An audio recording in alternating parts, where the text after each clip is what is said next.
শুনিছেনে বাৰু? আপোনাক বহুত দিনৰ পৰা কৈ আছোঁ মোৰ ফেচ ৱাছ শেষ হ'ল। ফেচ ৱাছ নাসানিলে মোৰ গোটেই মুখখন তেলেতীয়া হৈ থাকে। এতিয়া তাতে গৰম যিহে পৰিছে, গোটেই মুখখন তেলেতীয়া হৈ থাকে, গৰমত একদম থাকিব নোৱাৰা হৈ যাওঁ। সেইটো কাৰণে আপুনি আজি একদম যেনেকৈ নহওক আৰু মোক ফেচ ৱাছ এটা আনি দিবহিচোন। ফেচ ৱাছটোৱে মুখখন ধুলেহে অকণমান তেলেতীয়াটো ভাল হ'ব দেখিছোঁ।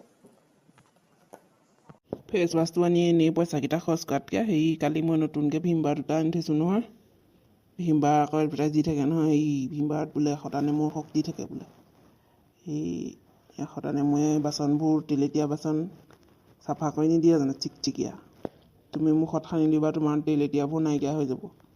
ভীমবাৰটোকে সানিবা। এনেই মিছাতে ফেচ ৱাছটো আনি পইচাকেইটা সোমাই থ'ব নালাগে তাত।